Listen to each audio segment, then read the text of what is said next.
Papa a vidé les 20 000 € d'économie de grand-mère pour un voyage de luxe à l'île Maurice, mais à la porte d'embarquement, l'agente a dit « Il n'y a pas de billet pour vous ni pour votre petit-fils ». Papa n'a pas bronché. Il a juste répondu « Nous avons tous voté. Vous deux, vous restez ». Je suis resté avec grand-mère, et nous avons fait un coup en silence. 3 semaines plus tard, ils sont revenus en riant, jusqu'à ce que grand-mère murmure « Va voir dans le garage ». Alors, j'ai entendu la voix de papa se briser. C'était censé être notre premier Noël au soleil, des palmiers au lieu des sapins, de l'eau turquoise au lieu des trottoirs verglacés. Mon père avait présenté l'idée comme une expérience familiale unique, une occasion de resserrer les liens, une évasion réparatrice après une année difficile. Ce qu'il voulait vraiment dire, c'était « Grand-mère, il est temps d'ouvrir ce compte épargne ». Et elle l'a fait, discrètement. Sans histoire, juste un doux hochement de tête et un aller-retour à la banque où elle déposait de petites sommes de sa pension depuis près de 10 ans. 20 000 € envolés en un seul virement, réservés pour des vacances de luxe à l'île Maurice. Formule complète, place à faire, villa privée, la totale. Il m'a dit que je serais en charge de la logistique. Tu es doué avec les applications et les réservations, a-t-il dit. J'ai préparé les itinéraires, rassemblé les courriels de confirmation, et coordonné les navettes d'aéroport, mais quelque chose me rongeait. Un fil que je n'arrivais pas tout à fait à tirer. Dans chaque conversation, chaque groupe de discussion, chaque dîner, personne ne nous mentionnait jamais, ni grand-mère ni moi. C'était toujours « Il nous faudra 4 kits de plongée, devrions-nous réserver un massage pour couple ?» Ou « Quelqu'un peut-il prendre des chargeurs supplémentaires pour nos appareils ?» Quand j'ai interrogé papa sur nos billets, il a balayé ça d'un geste de la main. « Bien sûr que vous venez. N'as-tu pas vu le courriel de confirmation ? » Non, je ne l'avais pas vu. Mais je ne voulais pas l'insulter en insistant. Je n'arrêtais pas de me dire que je réfléchissais trop, que ce serait enfin un Noël où grand-mère ne serait pas assise seule dans son fauteuil inclinable pendant que nous autres posterions des photos en pyjama assorties depuis son salon. J'aurais dû faire confiance à mon instinct. Nous sommes arrivés à l'aéroport avec des heures d'avance, les bagages empilés comme une procession royale. Ma sœur portait un grand chapeau blanc souple et des lunettes de soleil Chanel comme si nous étions déjà sur le sable. Mon père aboyait des ordres à un bagagiste tout en sirotant son café au lait. Maman faisait défiler Instagram, postant déjà « L'évasion familiale commence ». Nous avons fait la queue pour l'enregistrement. L'employé a pris nos passeports, a tapé sur son clavier quelques instants, puis a froncé les sourcils. « Monsieur, dit-elle prudemment, je ne vois pas de billet confirmé pour ces 2 personnes. Juste les 4 autres noms. » Papa n'a même pas fait semblant d'être surpris. Il n'a pas demandé de vérifier à nouveau. N'a pas réagi. Il s'est juste tourné vers nous, a souri faiblement, et a prononcé les mots que je n'oublierai jamais, « Nous avons tous voté. Vous deux, vous restez. » Grand-mère a cligné des yeux. « Voté ?» a-t-elle demandé, sa voix à peine audible. Ma sœur a ricané. « Tu n'apprécierais pas la chaleur de toute façon, grand-mère. » Ils ont avancé comme si de rien n'était. Pas de scène, pas de honte. Ils ont scanné leurs billets, ont posté des boomerangs depuis le salon d'affaires avec les légendes reconnaissant, béni, ambiance mauricienne, et nous sommes restés là, plantés. Moi, serrant nos sacs de voyage, elle, agrippant son sac à main comme si c'était tout ce qu'il lui restait. Personne ne s'est retourné. Personne n'a dit au revoir. Le silence à la porte 14 était plus assourdissant que n'importe quel cri. J'ai jeté un œil au tableau des départs, Port-Louis embarquement dernier à PPEL. Je voulais crier, réduire leurs rêves tropicaux en miettes. Mais au lieu de ça, je me suis tourné vers grand-mère. Elle semblait plus petite que jamais, les épaules voûtées, la lèvre tremblante. La femme qui avait élevé 3 enfants en cumulant 2 emplois et avec une hanche cassée, abandonnée comme un bagage indésirable. Je lui ai pris la main et j'ai dit, assez fort pour que l'employé entende, « Grand-mère, nous rentrons à la maison. » Mais pas seulement à la maison. Nous avons du travail à faire. Avez-vous déjà vu quelqu'un devenir invisible au ralenti? C'était grand-mère l'année dernière. Elle était toujours là à chaque anniversaire, chaque fête, chaque appel du dimanche, même si personne ne décrochait. Mais quelque part en chemin, ils avaient simplement cessé de la voir. Mon Dieu, maman, pas encore ça, s'énervait ma tante dans le groupe de discussion familiale chaque fois que grand-mère demandait à quelle heure était le dîner. Cherche sur Google, a dit un jour mon père quand elle l'a interrogé sur la date de remise de diplôme de mon cousin. Quand elle parlait, les gens parlaient par-dessus elle. Quand elle offrait un cadeau, personne ne la remerciait. Quand elle restait silencieuse, ce qui était le cas la plupart du temps, personne ne le remarquait. Mais moi, je remarquais. Chaque mercredi, je traversais la ville pour aller à son appartement. Nous mangions de la soupe de pois cassés, regardions des rediffusions de Questions pour un champion, et elle faisait semblant d'aller bien, mais les signes étaient là. Elle avait commencé à découper les tubes de dentifrice pour en racler les dernières gouttes. Elle déchirait les lingettes pour sèche-linge en deux pour les faire durer plus longtemps. Elle éteignait le chauffage sauf quand je venais, emmitouflée dans 3 pulls comme si c'était un jeu. Et pourtant, elle avait toujours quelque chose pour quelqu'un d'autre, une nouvelle veste pour le bébé de ma sœur, un livre pour l'examen de mon cousin, un ordinateur portable à 1100 € payé intégralement pour la préparation à l'université de mon neveu, même s'il jouait principalement à Minecraft. Grand-mère, lui ai-je demandé une fois, comment peux-tu te permettre tout ça? Elle a souri et a tapoté le côté de son nez. Je suis juste maligne, a-t-elle dit. Et je n'ai pas besoin de grand-chose. Je l'ai cru. Ou peut-être que je voulais la croire. Puis, un après-midi de fin octobre, je l'ai vue. Je l'aidais à commander des courses en ligne, et son application bancaire était encore ouverte. J'ai jeté un œil. Je me suis figé. Un virement, 20 000 €, provenant d'un compte épargne commun que je ne savais même pas qu'elle avait encore. Celui que je l'avais aidé à ouvrir quand j'avais 16 ans, à l'époque où je pensais que « compte joint » signifiait simplement qu'elle me faisait confiance. Grand-mère? J'ai tourné l'écran vers elle. Elle n'a pas bronché. C'est pour le voyage, a-t-elle dit doucement. Ton père a dit que c'était cher, et, eh bien, c'est peut-être la dernière fois que nous serons tous ensemble. Elle a levé les yeux vers moi. Ne serait-ce pas merveilleux? J'ai eu l'estomac noué. Je voulais dire non, lui dire que s'il la voulait vraiment là-bas, il ne lui demanderait pas de payer sa part.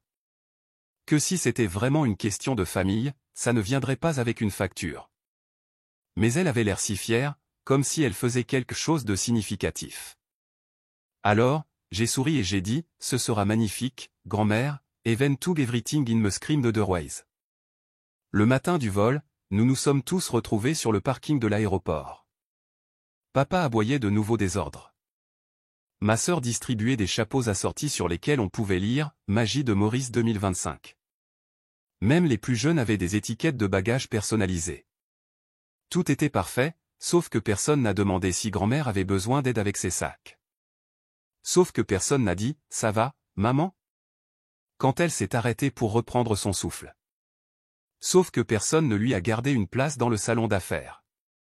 Quand la vérité a éclaté au comptoir d'enregistrement, qu'elle et moi n'avions jamais eu de billets, ils n'ont même pas eu l'air choqués. Nous avons tous voté. Vous deux, vous restez, a dit papa, comme s'il nous excusait d'être jurés. Je pensais que ça l'anéantirait, mais grand-mère s'est juste assise là, dans le hall du terminal, à côté d'une machine à café qui gémissait chaque fois que quelqu'un appuyait sur « Cappuccino ». Elle a croisé les mains sur ses genoux et a expiré. « Je ne pleure pas », a-t-elle dit après un moment. « J'en ai juste fini de donner. » Je me suis assis à côté d'elle, le bruit des roulettes de valises et des annonces d'embarquement tourbillonnant autour de nous. Puis, sans lever les yeux, elle a ajouté tranquillement, « J'ai fait un autre virement la semaine dernière, avant tout ça. » Je me suis tourné vers elle. « Quel genre de virement ?» Elle a juste souri et a de nouveau tapoté son nez. Le genre qui se souvient de qui tu es quand les autres oublient. Et nous sommes restés assis là, 2 personnes non désirées sur le vol, mais peut-être enfin prêtes à ne plus attendre d'invitation. Nous n'avons pas dit un mot sur le chemin du retour. Le groupe de discussion familiale explosait, égo-portrait depuis le salon d'aéroport, flûte de champagne à la main, hashtag comme Magie de Maurice 2025 et objectifs familiaux. Et pourtant, sur la banquette arrière de ma vieille voiture poussiéreuse, grand-mère était assise en silence, son téléphone éteint, son sac à main serré fermement sur ses genoux comme si c'était la seule encre qui lui restait. Le temps que nous arrivions dans son allée, le silence s'était épaissi pour devenir autre chose, de la détermination. Elle s'est tournée vers moi et a dit, presque trop calmement, « J'aimerais parler à quelqu'un. Un professionnel. » J'ai hoché la tête. « Juridique ou médical ?» ai-je demandé. Elle a souri faiblement. Juridique. Et je veux que tu sois là avec moi.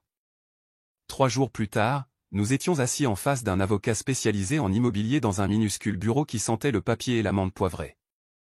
Elle lui a tout raconté, comment elle avait retiré 20 000 € de ses propres économies, non pas pour elle-même, mais pour des vacances en famille où elle n'était même pas la bienvenue, comment elle couvrait les factures des autres depuis des années, comment son nom était toujours sur l'acte de propriété de la maison, mais qu'elle avait été pressée, manipulée et écrasée émotionnellement.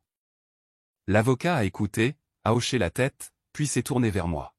« Vous êtes le petit-fils ? » « Oui, ai-je dit. »« Avez-vous des documents prouvant ce qui s'est passé ? » ?»« Oh oui, j'en ai, ai-je dit. »« J'ai passé la dernière année à tout sauvegarder. » Chaque texto de papa qui disait « Elle n'aura plus besoin de la voiture bien longtemps de toute façon. » Chaque demande Lydia de ma sœur, marqué « Moitié de maman pour l'appareil dentaire de Chloé. » Chaque courriel de confirmation de virement bancaire effectué depuis le compte de grand-mère.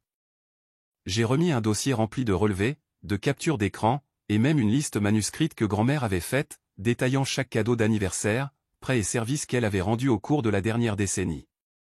Il y en avait plus qu'assez. Nous pouvons transférer l'acte de propriété, a dit l'avocat. Elle est pleinement dans son droit, mais il faudra vous préparer aux retombées. Les mains de grand-mère étaient stables. Ils m'ont déjà laissé derrière eux une fois, a-t-elle dit. Ils peuvent survivre à l'atterrissage. Ensuite, il y a eu la voiture. Un après-midi, j'ai des grand-mères à organiser des papiers dans le grenier. Elle m'a tendu une boîte à chaussures poussiéreuses étiquetée « Auto ». À l'intérieur, il y avait des attestations d'assurance, des formulaires d'immatriculation et mon cœur a raté un battement. Le titre de propriété du VUS Peugeot 5008 argenté de papa, enregistré non pas à son nom, mais au sien. En 2021, il avait un très mauvais crédit après une faillite commerciale, alors il avait supplié grand-mère de se porter co-garante. Sauf qu'elle n'avait pas seulement été co-garante, il avait tout mis à son nom. J'ai fait une vérification du NIV avec mon ami, Julien, qui travaille à la préfecture. Le résultat était le même, propriétaire, et Dubois. C'est Élise. Elle n'a pas dit grand-chose quand je lui ai montré le résultat. Elle s'est juste versé un thé à l'amande poivrée, s'est assise près de la fenêtre et a murmuré « Intéressant. Je suppose que je possède encore plus que je ne le pensais. » Pendant 3 semaines, nous avons travaillé dans une concentration silencieuse. Je passais chaque jour après le travail. Ensemble, nous avons épluché les reçus, étiqueté les dossiers et fait l'inventaire de tout ce qui se trouvait dans son garage, y compris une boîte de cadeaux de Noël non ouvert qu'elle avait achetée pour la famille mais n'avait jamais eu l'occasion de donner. Nous avons scanné chaque photo d'elle à des fêtes d'anniversaire tendant des cadeaux. Nous avons listé chaque chèque qu'elle a fait pour des urgences. Nous avons même déterré de vieux messages vocaux, comme celui de ma tante qui disait « Nous avons vraiment besoin que tu couvres la compte. Papa dit que tu comprendras. » À la fin, nous avions un véritable classeur de preuves non seulement de l'argent donné, mais d'une vie systématiquement vidée par les gens qui prétendaient l'aimer. Et puis est venue la dernière étape. C'était un mardi matin tranquille lorsque nous sommes entrés dans le bureau du notaire. Pas de musique dramatique, pas de discours, juste une grand-mère et son petit-fils, tous deux vêtus avec une dignité propre et discrète. Elle a signé les papiers, transféré la maison dans une fiducie viagère avec moi comme cofiduciaire, immatriculé la voiture sous un titre de propriété distinct, et finalisé son testament cette fois, sans place pour une mauvaise interprétation. Elle a croisé les mains quand nous avons eu fini. J'ai toujours pensé qu'être généreuse les ferait m'aimer davantage, a-t-elle dit. En fin de compte, ça m'a juste rendu plus facile à oublier. Plus maintenant, ai-je répondu. Ce soir-là, l'équipe de l'île Maurice a posté des photos d'un dîner au coucher du soleil sur un yacht. La légende, meilleur Noël de tous les temps. La famille, c'est tout. J'ai regardé grand-mère, blottie dans son fauteuil avec une tasse de chocolat chaud et un coussin chauffant sur les genoux, et j'ai pensé, non, la famille n'est pas tout. Mais les gens qui restent à vos côtés quand tous les autres vous expulsent de l'avion ? Oui. 3 semaines. C'est le temps qu'il a fallu pour que leur sourire de vacances s'estompe d'Instagram. 3 semaines de coucher de soleil filtré, de verres qui trinquaient de yoga pieds nus sur la plage, pendant que grand-mère et moi rédigions des documents, scannions des reçus et déplacions des pièces d'échecs que personne n'avait même vu venir.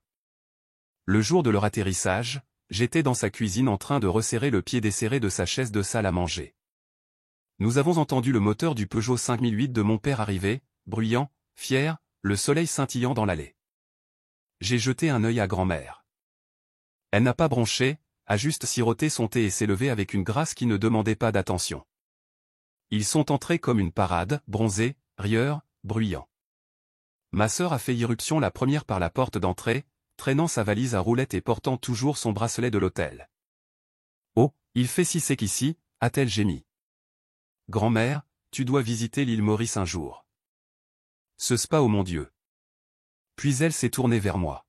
« Alors, c'était comment ici sans nous ?» a-t-elle ricané. Probablement juste du silence et des pommes de terre bouillies. Rire. Mon père est entré en dernier, ses lunettes de soleil toujours perchées sur son front comme une couronne. Il a tapé dans ses mains une fois et a déclaré « On est bien chez soi ». Maintenant, où est la clé du garage? Je dois prendre mes clubs de golf. Grand-mère ne l'a pas regardé. Elle a juste attrapé son châle, a traversé lentement le couloir et a dit calmement « Va voir dans le garage ». Il y est allé. Quelques instants plus tard, nous l'avons entendu, le son du silence, puis une panique grandissante. La porte du garage a grincé en s'ouvrant. Puis, mais quoi? Où est ma voiture? Sa voix s'est brisée. Il est revenu en trombe. Le garage est vide. Le VUS a disparu. Qu'est-ce qui s'est passé? Quelqu'un l'a volé? Il s'est tourné vers grand-mère, le visage rouge, haletant. C'est une blague?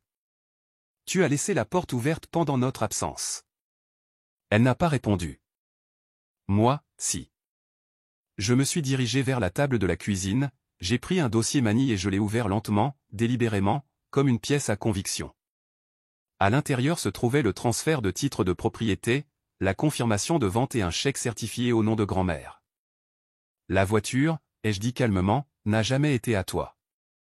Tu l'as achetée en utilisant le nom et le crédit de grand-mère. Elle était immatriculée à son nom. Elle est maintenant officiellement vendue. J'ai laissé cela infuser avant d'ajouter, l'argent sert à la rembourser pour 10 ans de dettes impayées, de manipulation et de faveurs déguisées en amour familial. Il s'est figé, puis a explosé, tu as perdu la tête. Cette voiture était un cadeau. C'est moi qui l'ai payée. Avec son crédit, les jeux interrompus. Il s'est tourné vers maman. Elle était maintenant blême. Ma sœur a laissé tomber son sac de créateur par terre. Attends, comment ça, elle a disparu? C'est quoi ce coup tordu? Ma voix n'a pas monté, mais les mots ont frappé comme un coup de masse. Il ne s'agit pas de vengeance. Il s'agit de remettre les choses en ordre. Vous l'avez utilisée, encore et encore. Elle est restée silencieuse.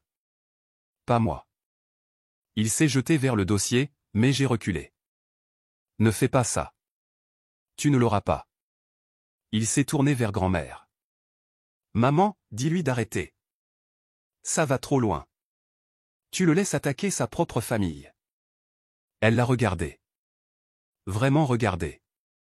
Non, a-t-elle dit doucement. Je me protège enfin. Le silence qui a suivi a été plus assourdissant que tout ce qu'il aurait pu crier. Ce soir-là, j'ai ouvert le groupe de discussion familiale. Il avait été étrangement silencieux toute la journée. Pas de publication, nous sommes rentrés. Pas de déversement de photos de l'île Maurice. Juste un long fil de silence qui défilait. Puis, un par un, ils ont commencé à partir. D'abord, ma sœur, puis son mari, puis papa, puis maman. Pas d'explication, pas de dispute, juste des notifications de départ. Grand-mère a fixé l'écran un long moment. Puis elle a éteint le téléphone. Je suppose que c'est tout, a-t-elle murmuré. Est-ce que c'est ça, la paix? Elle ne les appelle plus. Et ils ne l'appellent pas. La maison est plus silencieuse maintenant, mais pas vide. Il y a de nouveau de la musique dans la cuisine. L'odeur du pain frais. Ces vieux albums photos enfin sortis de l'étagère. Elle encadre une des photos de Noël dernier, celle où nous sommes tous les deux assis sur le banc de l'aéroport, le dos droit, nous tenant la main. Ce n'est pas festif, mais c'est honnête. Le VUS disparu. La maison protégée. La femme qu'il pensait pouvoir utiliser pour toujours, elle est enfin vue. Et moi? J'ai arrêté d'essayer de m'intégrer dans une famille qui ne voyait de valeur que dans mon silence. Un mois plus tard, la neige tombait si doucement qu'on aurait dit que le ciel chuchotait. La maison ne résonnait plus de la même manière. Elle avait de la chaleur maintenant, le genre de chaleur qu'on ne peut pas simuler avec des bougies parfumées ou de fausses guirlandes de pin. Le genre qu'on ne gagne que lorsqu'une maison cesse d'être un endroit où l'on survit et devient un endroit où l'on guérit. Grand-mère se tenait près de la fenêtre dans sa douce robe de chambre en flanelle. Ses cheveux gris étaient retenus par une barrette que j'avais trouvée dans l'une de ses vieilles boîtes à bijoux. Elle tenait une tasse, celle avec le hibou de dessin animé endormi et les mots « Certains héros portent des pantoufles ». Elle avait ri quand je la lui avais offerte. Maintenant, elle la portait comme une médaille. Après que les documents juridiques ont été signés, après que la voiture a été vendue, après que la poussière de tout le drame est retombée, elle a pris ma main stable, ridée, familière et a simplement dit « Je suppose que je vais devoir recommencer à cuisiner pour deux. » Alors je suis resté. Fini le studio miteux pour moi. Fini les plats à emporter réchauffés et le silence surmené. J'ai fait mes valises, appelé mon travail et négocié un poste en télétravail. La pièce qui servait de débarras est devenue mon bureau. J'ai acheté un vrai bureau, une chaise correcte, une lampe à lumière jaune. Nous avons trouvé un rythme. Ce n'était pas glamour, mais c'était honnête. Chaque matin, elle se réveillait avec l'odeur des œufs brouillés. Je ne trouvais jamais le bon dosage de sel, alors elle m'a appris à utiliser du persil à la place. Chaque matin, elle fredonnait un air que je ne reconnaissais pas. J'ai demandé une fois ce que c'était. Elle a dit, quelque chose que je jouais au violon à l'époque où la vie m'attendait encore. Je n'ai pas redemandé. J'ai juste écouté plus attentivement la fois suivante où elle a fredonné. Les après-midi, nous allions à la pharmacie ensemble. Palans, manteaux épais. Elle saluait tout le monde par son nom. Je ne savais même pas qu'elle connaissait tant de gens. Quand on ne sort pas beaucoup, on profite au maximum de ce qu'on voit. Les soirs, je lui faisais la lecture, Agatha Christie, Daphné du Maurier. Parfois, elle s'endormait avant que je finisse un chapitre, ses lunettes glissant sur son nez.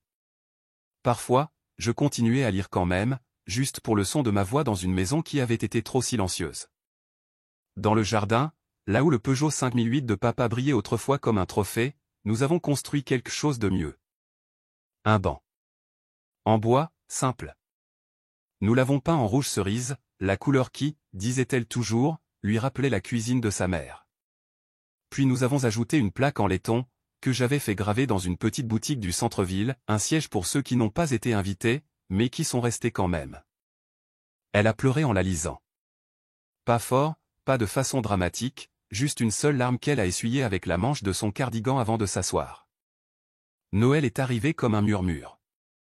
Pas de décoration, pas de pression, juste deux personnes en pull tricoté, la radio jouant du vieux jazz, et le feu crépitant comme s'il essayait, lui aussi, de ne pas déranger la paix. Elle a fait du chocolat chaud maison. J'ai ajouté trop de guimauve. Nous en avons ri pendant 10 minutes d'affilée. Il n'y avait pas de cadeaux emballés, mais il y avait la paix. Une paix réelle, durement gagnée, maladroite, imparfaite. Plus tard dans la nuit, mon téléphone a vibré. Je l'ai ignoré la première fois, et la deuxième, mais à la troisième, la curiosité l'a emporté. C'était un message de ma sœur. Tu as tout gâché. Tu nous as brisés. Ce n'est pas ce que fait une famille. J'ai fixé l'écran. Tellement stérile. Ça faisait plus mal que si elle avait crié. Il n'y avait pas de « Joyeux Noël ». Pas de « Comment va grand-mère » Juste des reproches. J'ai ouvert le groupe de discussion familiale. Des centaines de photos étaient encore là, égo-portraits sur la plage, toast au champagne, légendes comme « La famille d'abord ». Toujours. Pas un seul message à grand-mère. Pas un appel, pas même une nouvelle. Le silence de leur absence en disait plus que les mots n'auraient jamais pu le faire. Je n'ai pas hésité cette fois. Supprimer la conversation. Clic. Disparu. Et pour la première fois depuis des années, je n'ai pas eu l'impression que c'était moi qui étais parti. Eux, l'avaient fait, il y a longtemps. Je suis entré dans la cuisine, j'ai versé 2 autres tasses de chocolat chaud, et j'ai rejoint grand-mère dehors. Elle était déjà assise sur le banc, enveloppée dans une couverture. La neige s'était arrêtée. Le ciel semblait lourd d'étoiles. Je lui ai tendu la tasse et me suis assis à côté d'elle. Pendant un long moment, nous n'avons pas parlé. Nous avons juste regardé notre souffle disparaître dans le froid. Finalement, je lui ai pris la main.